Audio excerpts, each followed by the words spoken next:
봉독해 주신 말씀 출애굽기 2장 1절에서 10절 말씀 중심에서 사명자 모세라는 제목으로 말씀을 통해 함께 은혜를 나누기를 원합니다. 과거에 국민교회 헌장에 우리는 민족중앙의 역사적 사명을 띠고 이 땅에 태어났다. 아주 유명한 첫 구절의 문구를 우리 이미 다 알고 있을 겁니다. 뒤의 내용은 못 외워도 이것만큼은 다 외우고 있지 않겠는가 그런 생각이 드는데 첫 소절이 상당히 무게 있고 의미가 있는 내용이다 그렇게 볼 수가 있죠. 사명을 띠고 이 땅에 태어났다. 국민교육 헌장이다 라고 말해볼 때 국민교육의 목적이 무엇인가, 한마디로 민족중흥의 역사적 사명, 그 사명자로 키우는 것이 국민교육이다. 이것이 이미 내용에서 또한 표절에서 그렇게 의미를 전해주고 있지 않나 싶습니다. 적어도 교육을 받는 그런 우리 대한민국 사람들은 민족중흥의 역사적 사명자라는 것, 민족 중흥을 위해서 사명자로 우리가 교육을 받고 있다고 하는 것, 나라에서 어쩌면은 공부를 시켜주든지 자기 돈대로 공부를 하든지 내가 민족을 위해서 무엇을 하고 있는가를 늘 정체성에 대해서 교육의 목적에 대해서 우리는 생각하고 또 교육자들은 그런 교육관을 가지고 제자들을 키워내야 되지 않겠는가.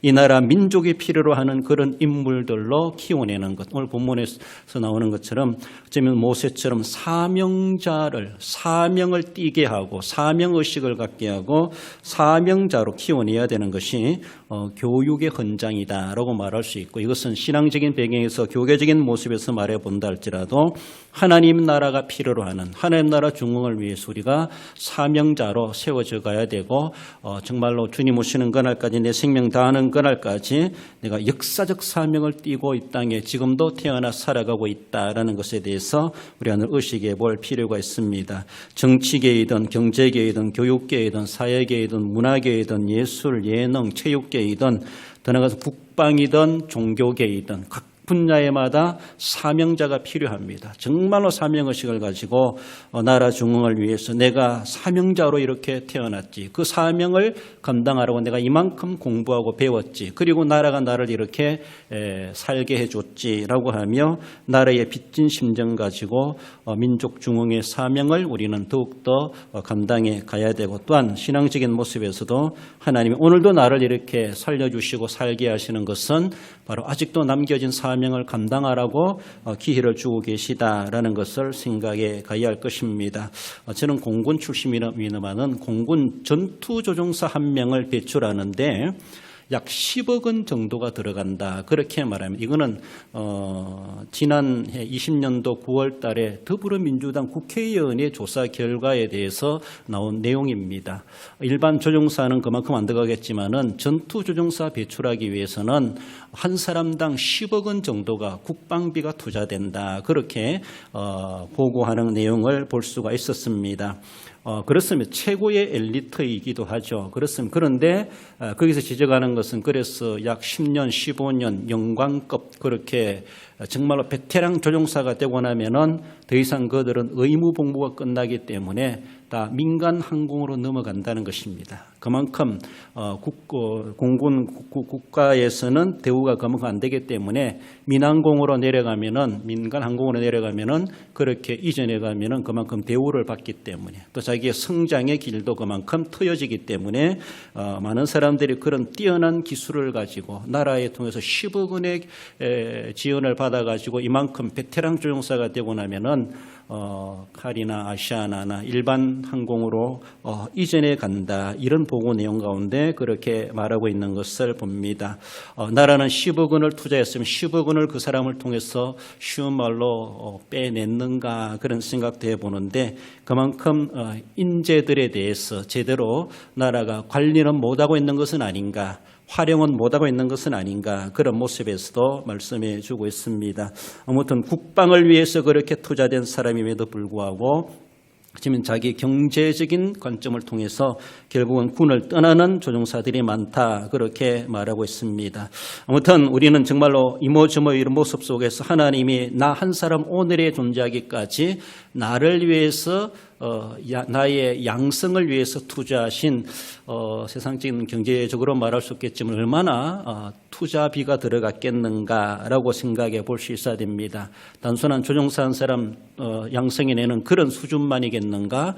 정말로 말해 본다라면은 독생자까지라도 던져주시면서 우리를 오늘 이 자리에 있게 하시고 그 사명을 이어 감당하는 자들로 우리를 오늘도 사명자로 세우셨다라는 것을 생각하며 자기는 정말로 값비싼 자이다라는 생각하고 고급 인력이다. 스스로 자부심을 가지고 정말로 허황되게 살아가는 것이 아니라 값비싼 사명자의 사명의 값을 우리는 진정으로 남기며 감당해 갈 수 있어야 할 것입니다. 오늘도 우리를 사명자로 보내신다는 사실을 기억하며 하나님이 세우신 사명자의식을 가지고 모세가 어떻게 사명자로 세워졌는가라는 배경을 통해서 함께 은혜를 나누고 또 모세와 어떤 우리에게 공동으로 주어진 복음의 사역이 무엇인가 그 책임과 사명이 무엇인가를 함께 발견해 보길 원합니다. 먼저는 죽음에 처한 모세를 살펴봅니다. 1절 3절에 보면 레위 가족 중 한 사람이 임신하여 아들을 낳으니 석 달 동안 그를 숨겼으나 더 숨길 수 없게 되매 그런 정황적인 배경을 굳이 설명하지 않아도 모세가 태어난 시대가 어떤 시대였는가 이미 우리는 익히 알고 있습니다. 아들을 낳은 부모가 아들을 지켜줄 수 없는 처지에 놓여 있습니다. 먹을 양식이 없어서 못 지켜주는가? 그것도 아니었습니다.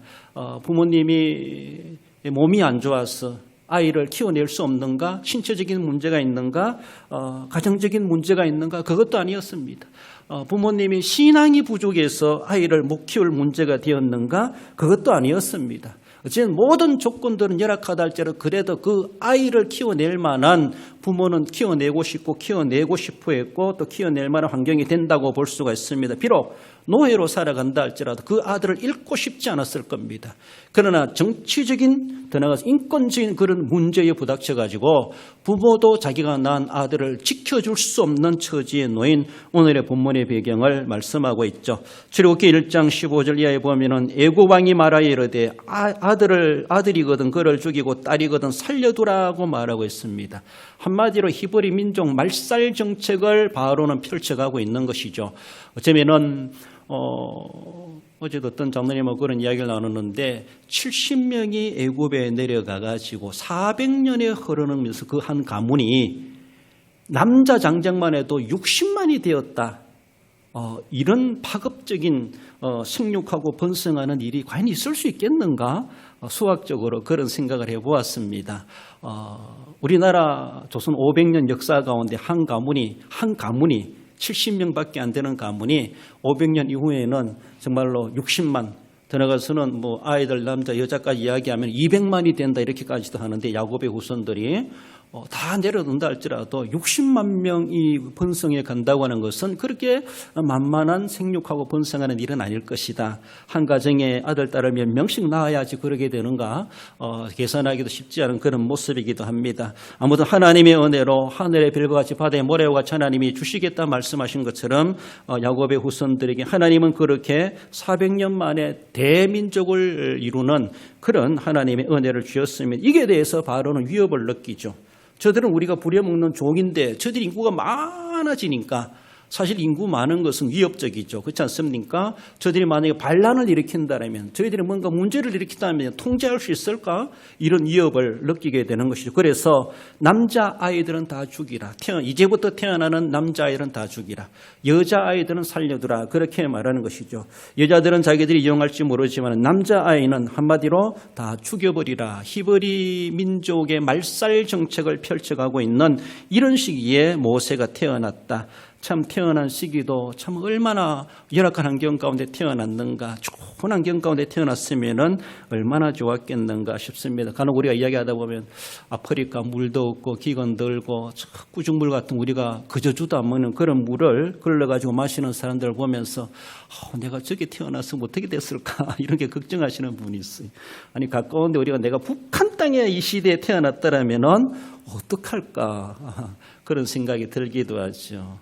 우리가 이미 이러한 문명에 발달된 이러한 경제 10대국이라고 하는 이러한 환경 속에 살아가다 보니까 그 열악한 환경에 처하고 있는 사람들의 그 수준 생각하니까 도저히 우리는 살아갈 수 없고 죽을 수밖에 없겠다 싶지만 또 거기서 태어난 사람 그 나름대로 행복 줄 수 있고 그 나름대로 또 만족하게 살아가지 않나 그런 생각이 들기도 합니다. 아무튼 열악하기 때문에 우리가 도와줘야 될 그런 민족 그런 나라들이 많이 있다는 것도 우리가 책임감을 가질 수 있어야 할 것입니다. 아무튼 그렇게 어려운 환경 가운데 태어나지 말아야 될 아들이 태어났습니다.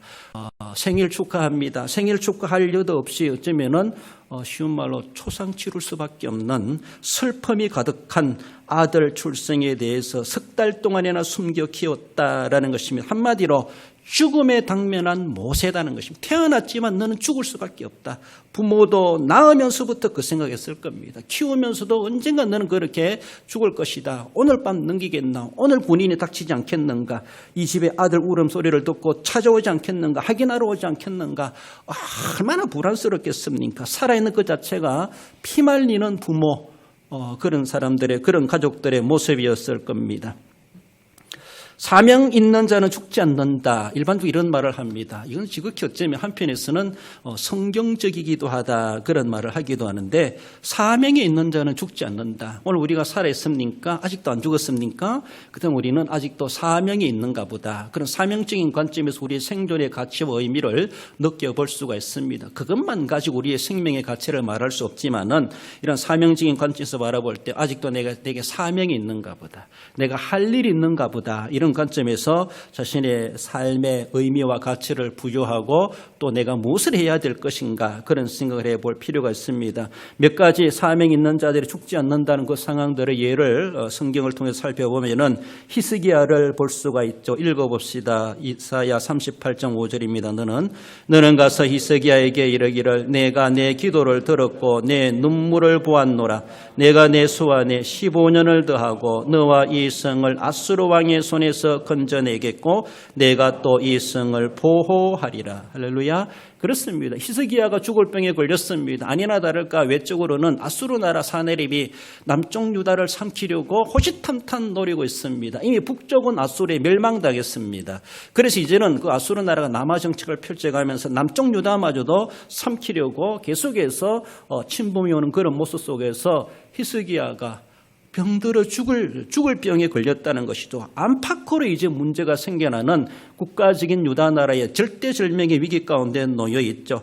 이런 모습에서 나라도 위태로운데 자기마저 이제는 죽을 병에 걸려가지고 이제는 나라 걱정이 아니라 내가 어떻게 살아야 되는가, 이것이 더 당면한 히스기야 문제가 아니겠는가 싶기도 합니다. 나라 걱정도 해가면서 자신의 병든 몸을 가지고 하나님 앞에 나아가서 간절히 기도했다라고 우리가 잘 알고 있습니다.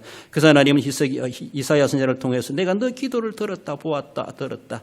그래서 내가 너의 생명을 15년을 더하고 너가 걱정하는 이 나라 이 성도 내가 보호해 주겠다 라고 하면서 너 생전에만큼은 내가 이 성이 침범당하지 않도록 무너지지 않도록 하나님께서 보호해 주시겠다 약속해 주셨습니다. 그렇습니다. 그래서 히스기야는 15년 생명이 연장되지 않습니까? 참고적으로 바라볼 때 역대하 33장 1절에 보면 므낫세가 왕위에 오를 때 나이 12세라고 말하고 있습니다. 히스기야 다음에 왕위에 오른 자가 므낫세입니다.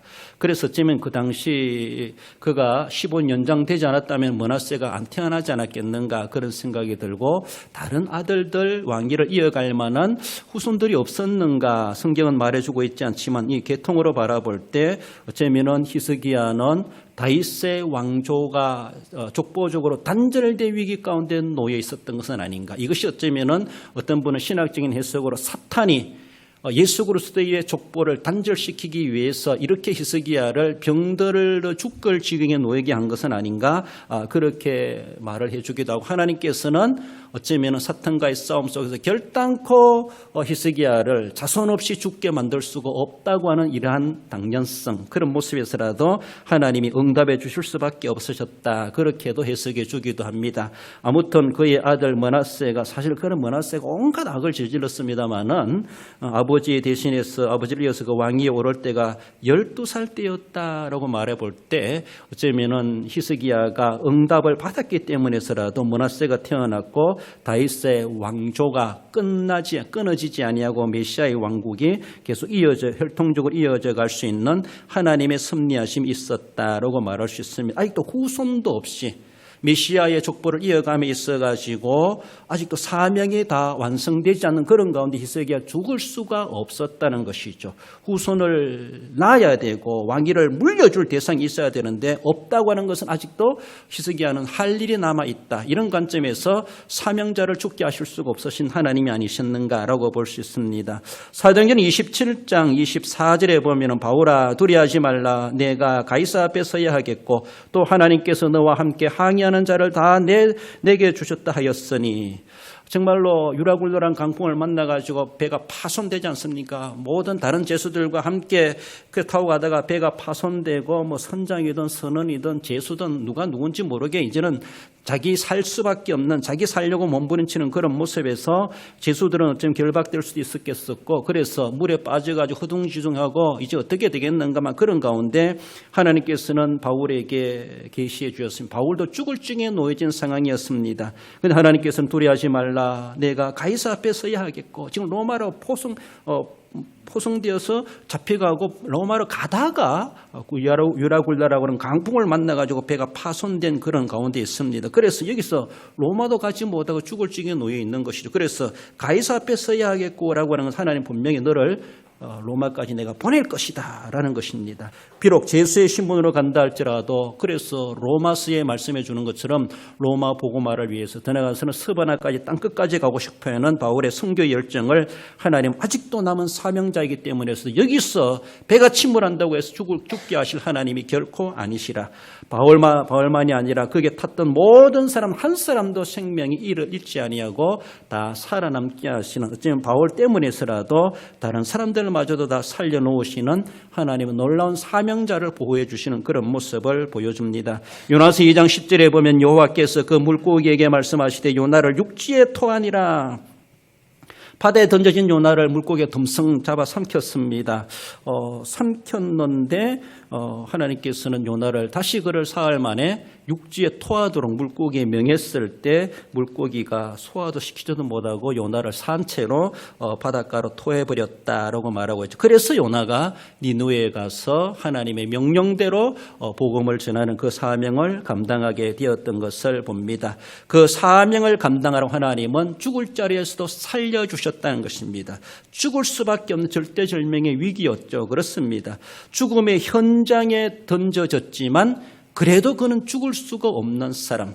어떤 사람들도 뭐 사고가 나고 붕괴가 되고 무너지고 그래서 뭐 몇 시간 만에 그 사람이 구출되었다 이렇게 하면 참 세상 말로 명도 길다 이렇게 말하는데 그보다는 하나님이 저 사람을 통해서 무슨 일을 하기 위해서 저렇게까지 돌봐주셨는가. 뭐 우연한 것 같지만 우리의 관점에서 바라볼 때는 정말로 생사화복의 주권자 하나님의 입장에서 바라볼 때 어떤 섭리하심이었는가. 그래서 우리는 생각해 볼 필요가 있습니다.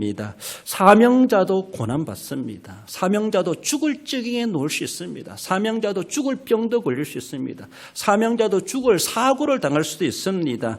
하지만 하나님이 사명이 아직도 남아있다고 하면은 사명 감당할 만큼이라도 건강을 주실 겁니다. 사명 감당할 만큼이라도 연장시켜 주실 겁니다. 그것을 위해서라도 하나님은 내 생명보다 사명이 더 귀하신가 보다 이렇게 느끼실 수 있는데 하나님이 우리에게 맡기신 사명 그만큼 목숨보다 귀하게 여길 만큼 가치가 있고 의미가 있다고 볼 수가 있습니다. 결단코 우리의 생명을 그저 이용만 하신 하나님이 아니시지만은 그만큼 하나님이 우리에게 개인에게 각자에 맡기신 달란트, 은사, 직분, 사명은 그만큼 귀중하고 거꾸로 말하면 내 생명을 들여도 분명히 완수해야 될 사명의 의미와 가치가 있다고 하는 것에 대해서 우리는 그런 관점에서도 생각해 볼 필요가 있습니다. 우리 육신과 우리의 몸을 함부로 가볍게 그렇게 던지거나 그렇게 사용해서는 안 되겠지만은 위험은 피할 줄 알아야 되고 또 지혜롭게 또 거룩한 요령 있게 대처해 갈 줄도 알아야 되겠지만은 하지만 그러면서도 우리가 때로는 하나님이 원하신다라면은 충분히 피할 수 있지만 피하기보다는 내가 다시 로마로 들어가노라. 예수님이 베드로에게 말씀해 주는 것처럼 커바디스 내가 다시 간다 이렇게 말씀하시는 것처럼 가야 할 길을 우리가 결코 뒤돌아설 수가 없습니다. 하나님이 모든 것에 대해서 주권자이심을 기억해 볼 때 내가 사나 죽으나 하나님이 나를 사명을 남아있더라면 살게 하시겠지. 하나님께 맡겨드리고 죽음에 즉 사지로 향하여 나아갈 줄도 아는 사명자임을 보여주고 있습니다. 오늘 우리도 사명 때문에 연장된 생명을 오늘도 살고 있다는 사실에 대해서 인식할 필요가 있습니다. 사탄은 마귀는 바로를 통하여서 모세를 죽이려고 온갖 수작을 벌이고 있습니다. 그렇습니다. 우리도 마찬가지입니다. 우리로 하여금 사명감 떨어지게 만들고 사명 감당하지 못하도록 내가 이런 처지에 놓였는데 무슨 사명 생각할 여가도 없습니다. 막 이렇게 할 정도로 그런 궁지로 몰고 갈 수가 있습니다. 마귀는 계속해서 우리를 그렇게 고난과 환난과 핍박을 당하게 하고 물질적, 건강적, 신체적 문제를 당하게 하고 온갖 우리를 위협하는 그런 일들이 도전에 올 수가 있습니다. 어쩌면 마귀가 아니랄지라도 세상적인 그런 사회적인 정치적인 또 인간적인 관계에서도 믿는 자의 본분을 망각해버리고 자신의 안위를 위해서 살아가게 하는 자신의 자존심 체면과 자신의 명예만을 지키려고 소중히 여기게 하는 그런 유혹들이 계속해서 우리에게 도전하고 있다는 것을 생각하며 우리 스스로가 거기에 함정에 빠지지 않도록 준비해 가야 되고 또 훈련해 가야 되고 대처해 가야 되고 죽음에 처한다 할지라도 나는 사명자이다. 사명을 감당하다가 사명 현장에서 죽으리라. 이런 마음 가지고 우리 주님 앞에 사명자의 의식을 더 아름답게 다져가야 할 것입니다. 나아가서는 떠내려가는 모세를 봅니다. 3절 4절 읽어봅시다. 더 숨길 수 없게 더 숨길 수 없게 되매 그를 위하여 갈대 상자를 가져다가 역청과 나무진을 칠하고 아기를 거기 담아 나일 강가 갈대 사이에 두고 그의 누이가 어떻게 되는지를 알려고 멀리 섰더니 할렐루야. 성경을 같이 읽자고 하는 것은 눈 뜨고 정신 차리고 함께 참여하라는 것입니다. 갈대 상자에 아기를 담아가지고 떠나보내는 부모의 마음은 어떨 것 같습니까? 아기는 아무것도 모를 수 있습니다. 이런 배도 타네라고 하면서 좋아하지 않았겠는가 싶은데 그러나 부모의 마음은 갈기갈기 찢어지고 죽음 그 이상의 고통을 당하는 것이 아닌가. 차라리 아이가 저기서 악어밥이 되고 물에 빠져 죽느니 내 품에서 나와 함께 죽기를 바란다. 이렇게 하면서도 그렇게 할 만큼 하지 않겠는가. 부모의 마음은 죽음 고통 그 이상일 것이다 라고 볼 수 있습니다. 그렇지 않습니까?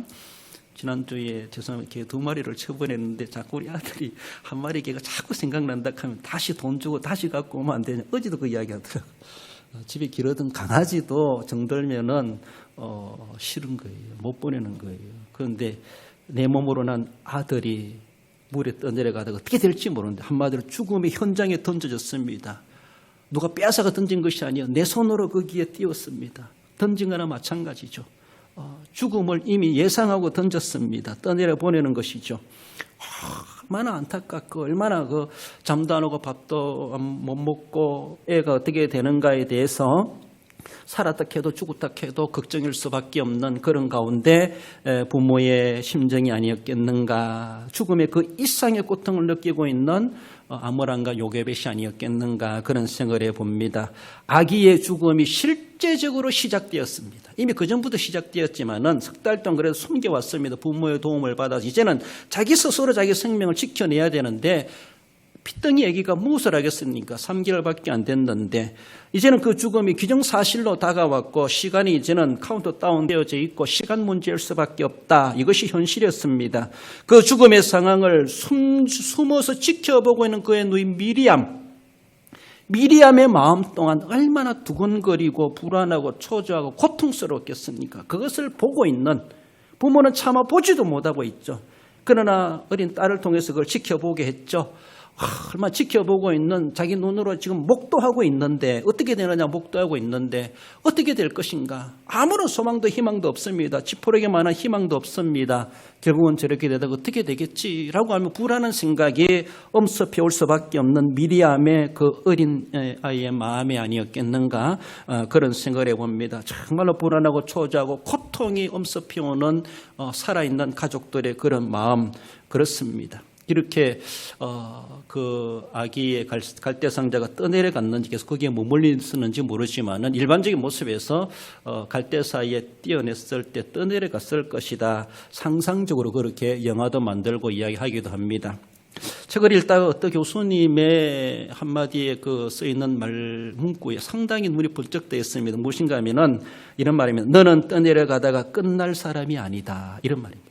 너는 떠내려가다가 끝날 사람이 아니다. 이런 글을 써놓은 것을 보면 정말로 맞구나, 맞다. 이미 우리는 그 결과를 알고 있기 때문에 이런 말에 대해서 아멘하고 또 호감을 가질 수 있겠지만은 띄어보내는 부모는 그런 마음을 가졌겠습니까? 그걸 지켜보는 미리암은 그것을 그렇게 생각했겠습니까? 너는 떠내려가다가 끝날 인생이 아니다. 끝날 인생이 아니다. 어느 교수님이 이런 글을 써놔가지고 그래서 제가 호감을 가지고 읽어보았습니다. 그렇습니다. 많은 사람들이 세상 물결에 떠내려가는 삶을 살아갑니다.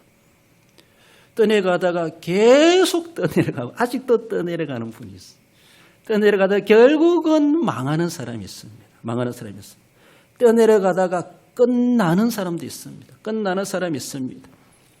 많은 사람들이 그 바람에 그 물결에 휩싸여 가지고 세상이 살기 좋고 정말로 유혹도 많고 호기심도 많고 누릴 것도 많고 가질 것도 많고 만날 사람도 많고 하고 싶은 것도 많고 거기에 대해서 계속 떠내려갑니다.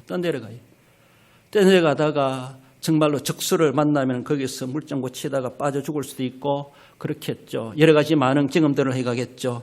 거기서 망하는 사람들이 수도 없이 많고 헤엄쳐 나오지 못하는 사람들 아직도 계속해서 떠내려가고 있는 그 끝에 가면은 폭포가 있고 낭떠러지가 있는 것도 알지도 못하고 거기서 놀고 있는 그런 사람들 끝나는 자들이 끝나는 사람들이 끝나는 인생을 살아가는 사람들이 얼마나 많은지 오늘 본문에 그러나 모세만큼은 아니었다라는 것을 결론적으로 우리에게 말씀해 줍니다. 여러분들 우리를 생각해 봅시다. 나는 지금 떠내려가는 것은 아닌가? 떠내려가고 있는 것은 아닌가? 떠내려가고 있는 것은 아닌가? 그저 세월 따라 살아갈 뿐이고 내가 뭘 하겠어? 그저 남들 하는 대로 그렇게 하고 세상에 그러니까 세상에 맞춰 사는 것이 편안한 것이지 어쩔 수 없는 것이다. 어쩌면 쉽게 떠내려가고 자신의 몸을 아주 편안하게 거기에 맡겨둡니다. 떠내려가다 보면요 나중엔 내가 설라해도 나보다 키보다 더 깊은 곳까지 떠내려갈 수 있습니다. 나중에는 헤엄쳐 나올라 할지라도 내가 힘이 빠져가지고 멀리 왔기 때문에 못 나올 수도 있습니다.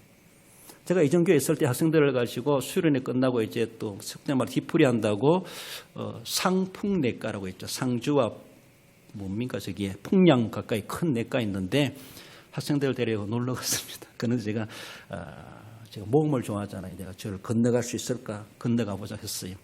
그러니까 상류에 올라가 떠내려갈 거 생각하고 수영을 해가지고 갔습니다. 건너가다가 빠져 죽을 뻔했습니다. 그래가지고 일단 가무튼 건너갔습니다. 수영해가지고 반 떠내려가면서 반 수영하면서 그래가지고 제가 또 저 다리로 다시 돌아 걸어서 올까?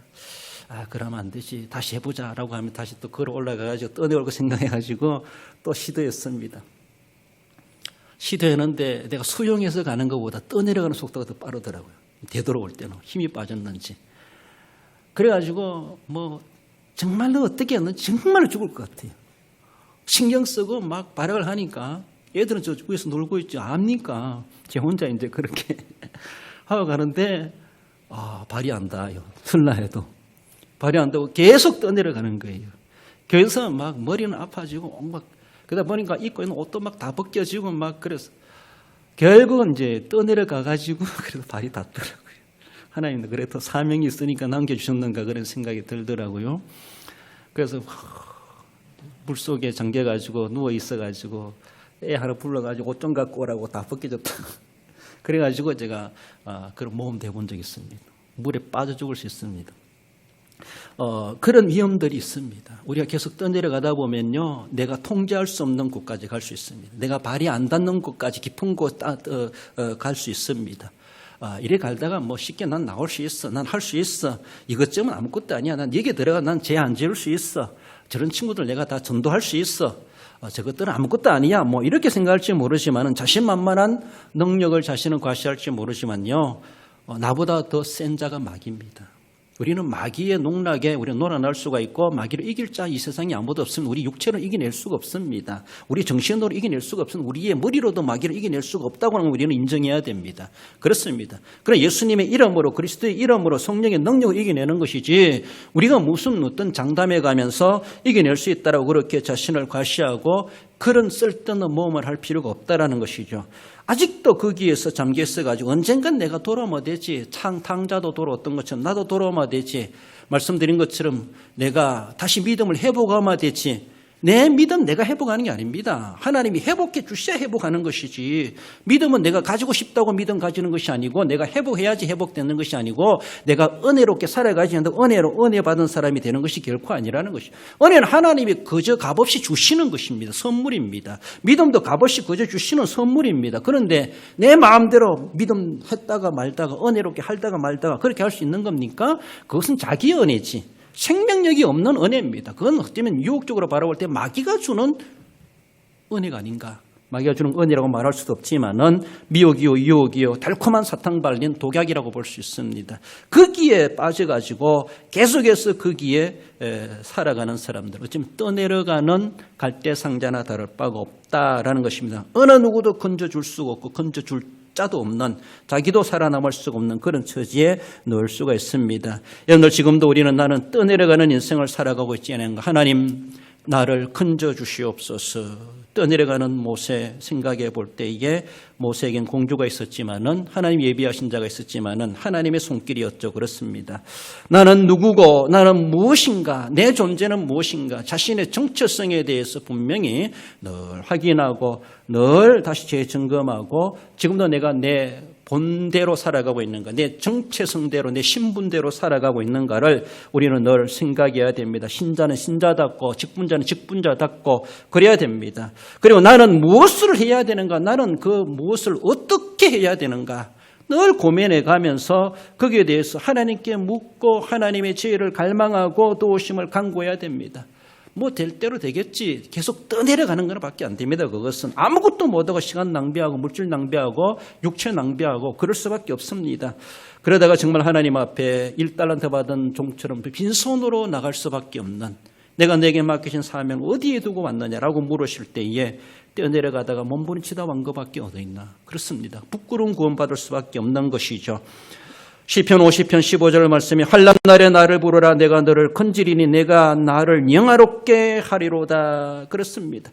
너는 뛰어내려가다가 끝날 사람이 아니다. 왜 그렇습니까? 우리를 예수 그리스도를 말미암아 구속해 놓은 하나님의 자녀가 되었기 때문에 하나님은 우리를 향하여서 너는 그렇게 뛰어내려가다가 끝낸 인생이 아니다 라고 말씀하시는 중요한 근거가 있는 겁니다. 예수 그리스도의 피로 우리를 구속해 놓으시고 하나님의 자녀로 삼아 놓으신 하나님이 투자하신 것이 있습니다. 투자해 놓은 것이 있는데 그것을 하나도 빼지도 못했는데 너 그렇게 요절나게 할 수가 없다. 너는 그 사명을 되찾아야 된다. 난 너에게 본전을 빼야 되겠다. 이런 말씀이시기도 하시죠. 그렇습니다. 우리에게 구속의 감격의 구속의 은혜가 있고 하나님께서 나에게 베푸신 그 은혜를 생각해 볼 때 나는 그저 그렇게 소극적으로 살아갈 수가 없고 그저 그렇게 살다가 죽으면 편히 죽으면 복이지 그것이 결코 아니라는 것이죠. 비참한 고통을 당하며 죽는 할지라도 정말로 고문을 당하다가 죽는 한이 있다 할지라도 사명을 감당하는 것이 우선이지 편하게 죽는 것이 우선입니까? 그것이 아니라는 것이죠.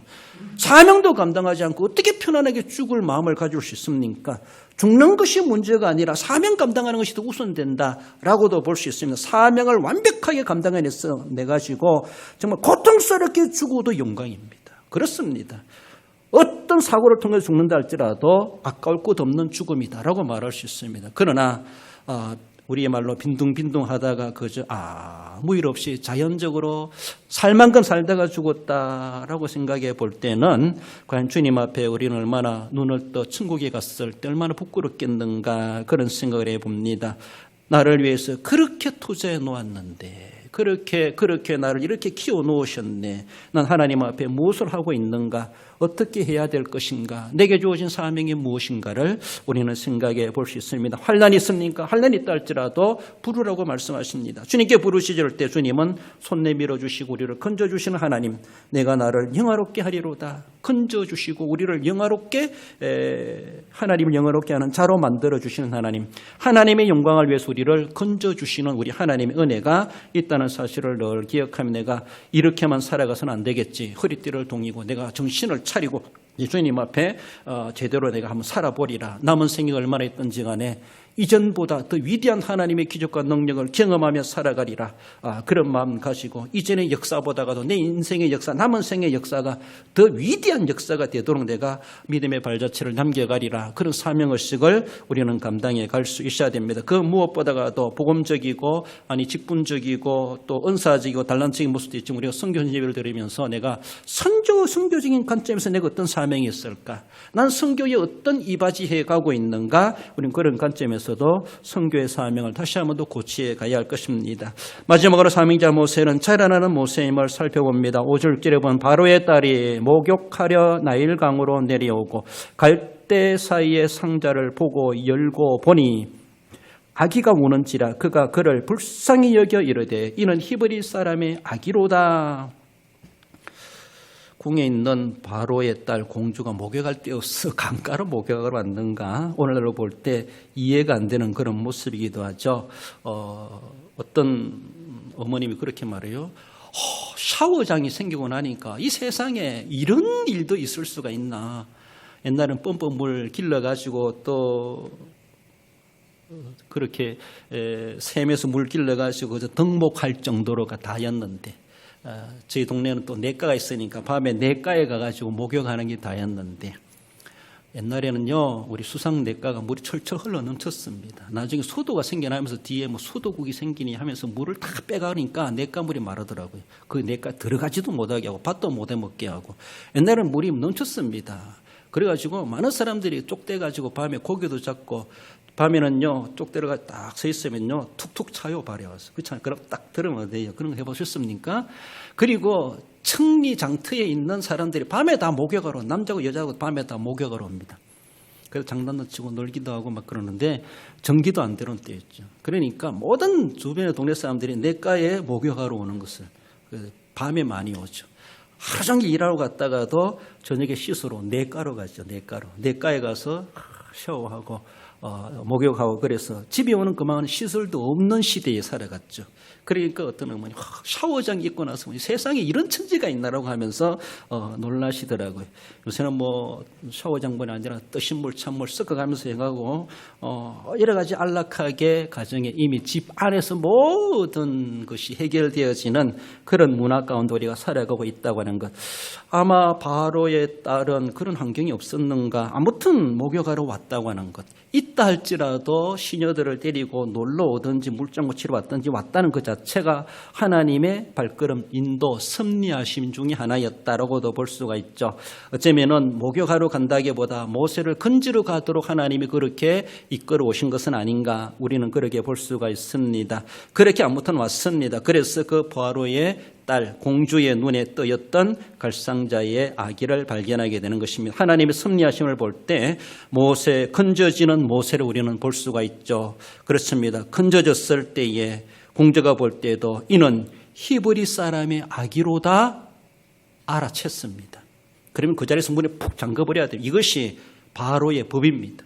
이것이 그 법대로 행하는 자입니다. 그걸 건져왔다는 그 자체는 바로의 정책에 정면으로 부닥치는 공주의 반역 행위가 될 수가 있습니다. 이건 엄청난 오해를 받을 수가 있는 행동입니다.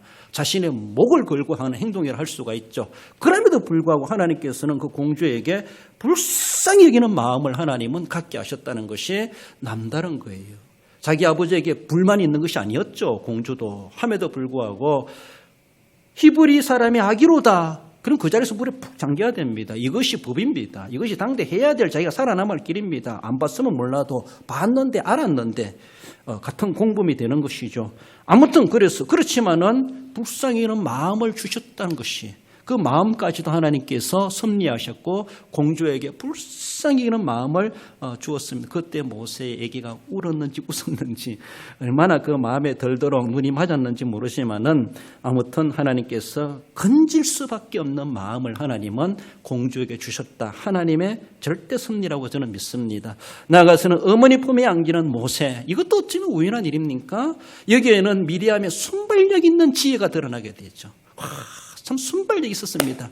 그 지혜를 발휘해 가는데 미리암의 순발력, 감히 공주 앞에 접근해 가는 것도 경비원들에게 제재당했을 겁니다. 함에도 불구하고 아무 제재당하지 아니하고 공주 앞에 딱 나가가지고 당돌하게 말할 수 있는 이런 용기, 그런 순발력, 그런 떨리는 것도 없고, 그런 노예인데 그 앞에 무릎을 꿇고 땅에 대도록 엎드려도 못하고 발로 짓밟히도 그만일 그런 노예 신분 미리암에도 불구하고, 자기도 그렇게 당할 수 있음에도 불구하고 하나님께서는 어쩌면 미리암에게 그런 용기를 주시지 않았겠는가, 그런 순발력, 그런 지혜를 주시지 않았겠는가. 정말로 공주에게 달려가 가지고 대뜸 하는 말이 내가 전나는 여인을 찾아오겠습니다 라고 하면서 이렇게까지 했을 때 공주도 흔쾌히 또 거기에 협력해 주는 그런 모습을 볼 수 있습니다. 정상적으로 자라나는 모세를 볼 수가 있죠. 사실 정상적이라기보다 정상 이상의 수준으로 자라나게 되죠.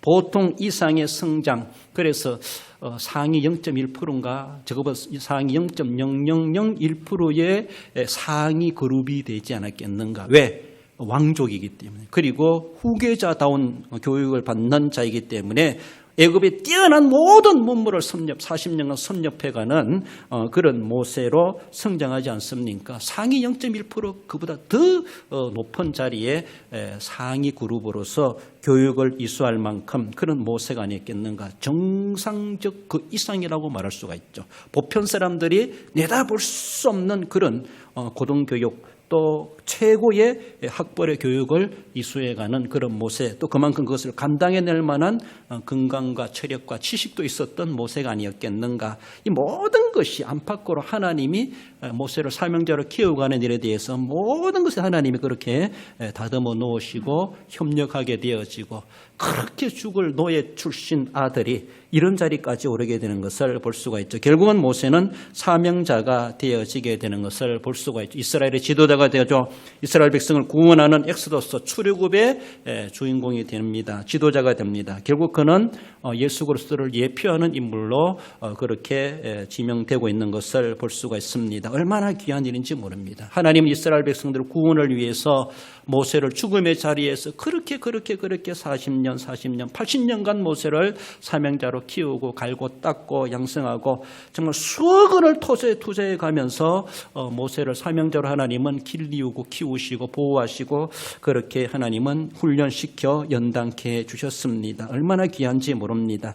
앞으로 이스라엘 백성들 구원을 위해서 그 사명을 하나님은 모세에게 이미 태어나기 전부터 주셨기 때문에 그 사명자로 쓰시기 위해서 하나님은 이런 산전수전 역경 겪어가면서라도 살아남게 하시고 그런 고등교육을 받게 하시고 온갖 훈련을 연단받게 하시고 그 사명을 감당케 하시는 것을 볼 수가 있습니다. 참 얼마나 귀하고 복된 그런 모습인가.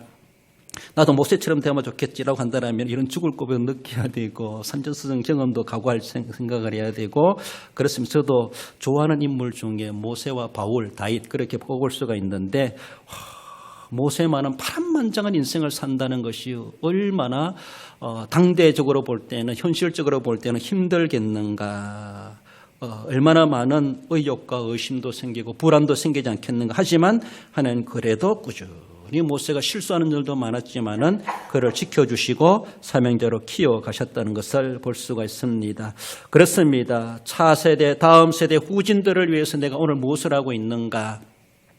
제가 강도사 고시, 일반 고시 보는 분들의 논문이나 또 설교, 주회 이것을 채점도 하기도 하고 현장에 가서 시험 감독도 하고 그들 또 면접도 했는데 그중에 참 원래 특징이 면접한 신학생 이제 졸업한 학생들이죠. 신대원 그들의 특징이 주로 목회자 아들들이 많더라고요.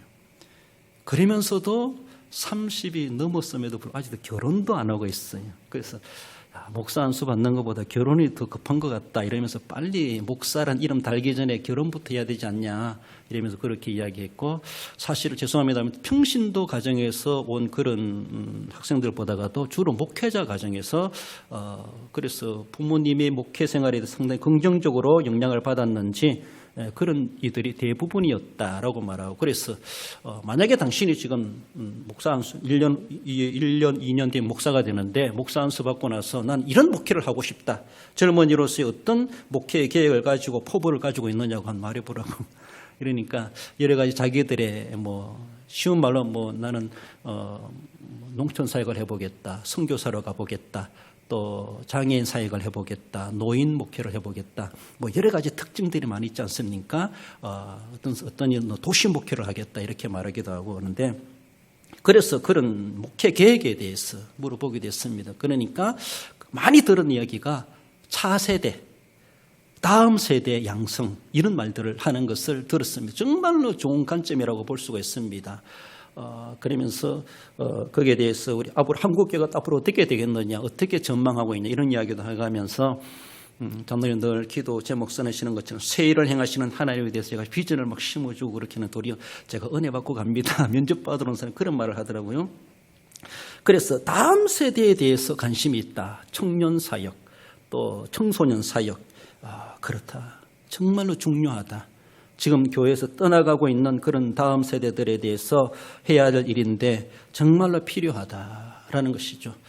우리들이 해야 될, 우리들이 다 모한 것, 이제 너희들이 그 대를 이어가지고 정말로 어려운 시대의 목회자로서 목사 안수 받고 나면은 이후에 지금도 그렇겠지만은 지금도 하는 그 사역에 대해서 주일학교가 번성하게 되고 다음 세대를 양성해가는 일에 대해서 남다른 관점을 가지고 특수 목회가 아니라 그건 기본적으로 해야 될 자세가 아니겠느냐라고 하면서 서로 맞장구 쳐주기도 하고 그렇겠습니다. 그렇습니다. 사명자는 오늘의 내가 지금 해야 될 사명이 있으면서도 또 사명자는 사명자를 낳아야 된다는 것이죠. 여러분들, 우리보다 앞서간 우리 믿음의 선배들도 고민했던 것이 뭔가 하면은 우리의 차세대를 키워야 됩니다. 우리의 다음 세대를 키워야 됩니다. 우리 후진들을 양성해야 됩니다. 그래서 커온 사람이 여러분들입니다. 그래서 그들이 키워놓은 분들이 바로 여러분들입니다. 이제 우리도 내가 하나님 앞에 부름받기 전에 이 자리를 채울 수 있는 내 후세대를 키워야지. 우리도 다음 세대를 키워야지. 키우고 있습니까? 우리는 우리 선배들 때문에 이만큼 컸습니다. 그들이 그렇게 기도로 눈물로 가르치고 안 먹을 것 못 먹어가면서라도 그렇게 우리를 그렇게 후신을 키워야 된다. 다음 세대를 키워야 된다. 차세대를 키워야 된다. 거기에 교육비를 투자해야 된다라고 하면서 키워놓은 것이 저와 여러분들입니다. 그래서 이만큼이라도 우리가 한국교회를 또 우리 대한교회를 지켜가고 있다고 볼 수가 있습니다. 우리가 잘한 것이 아니라 우리의 선배들이 잘해놓기 때문에 우리는 그저 거두고 있는 것입니다. 우리도 사명자로 바라볼 때 이 시대의 현재적인 사명도 감당해야 되지만은 우리 등 뒤의 세대에 대해서 무엇을 준비하고 거기에 대한 어떤 사명을 우리는 가지고 있는가? 그들을 어떻게 키우려고 몸부림치고 있는가? 그들이 우리 뒤에 줄줄이 따라오고 있는가? 거기에 대해서 우리는 막중한 사명감을 가져야 되죠. 책임의식을 가져야 되죠. 하나님께서는 모세를 위해서 모세를 키우는 것이 아닙니다. 이스라엘 백성들을 위해서 더 나아가서는 모세보다 나이 한참 어린 사람들, 모세 같은 사람들은 그 사람 강야에서 다 죽었습니다. 그보다도 후세대 손잡벌 되는 그들이 가나안 땅에 들어가지 않습니까? 손자보다도 더 아래라고 볼 수가 있죠. 그것을 위해서 하나님은 모세 한 사람을 그렇게 선전수전 겪어가면서 키워놓으셨습니다. 그 백성 구원을 위해서, 그 다음 세대를 구원하기 위해서 구원자로 하나님은 모세를 키워놓으셨다라고 생각해 볼 때 과연 우리가 손자, 정손자까지 안 가더라도 우리의 아들 세대들은 어떠한가? 한 걸음 뒤만 세라본다 할지라도 아무도 없네 라고 생각하면 어떡할 겁니까? 아무도 없네. 꼬리가 안 보이도록 줄을 이어가야 되는데, 있어야 되는데 중간에 단절된다는 것은 어쩌면 마귀가 끊어버리는 거나 다를 바가 없다. 그렇습니다. 영적인 족보가 단절되지 않도록 우리는 그 사명을 감당해 가야 할 것입니다. 사람을 죽을 자를 건져내시고 구원받게 하신 우리 하나님 있습니다. 먹이고 자라게 하시고 은혜로 인해서 오늘도 존재하고 있다는 것. 벌써 죽었어야 되는데 나를 아직도 살려두고 계시는구나. 나 아직도 지금도 먹을 수 있게 하시고 일하게 하시고 오늘도 나를 자라게 하시는구나. 하나님이 지금도 나를 위해서 뭐 그렇게 바랄 게 있다고 투자하고 계시는지, 내가 하나님 앞에 어떻게 하나님 본전이라 찾을 수 있도록 내가 돌려드릴 수 있는 것이 무엇이 있겠는가 우리는 생각해 볼 때 하나님 앞에 빚만 지고 살아가는 것은 아닌가 우리는 생각해 보며 의무복무라도 해야 되죠. 의무복무라도 감당해내야 되죠. 각자의 은사와 직분대로 달란트 사명이 있지만은 그거는 개별적이라고 말할 수 있습니다. 그러나 공동적으로 가질 동일한 사명은 선교라고 말할 수 있습니다. 이건 직분과 상관없습니다. 신앙의 연수와 상관없습니다. 사람마다 은사가 다르고 직분이 다르고 달란트가 다를 수 있습니다. 그러나 선교라는 사명은 똑같다고 말할 수 있습니다. 똑같은 달란트다, 무게다라고 말할 수 있습니다. 똑같은 책임이 있다. 이거는 아주 공동적이다, 공통적이다.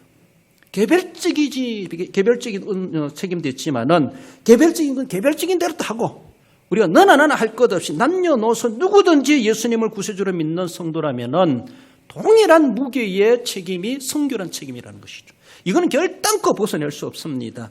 그러면서도 또 각자에게 주신 은사대로 책임을 감당해내야 되죠.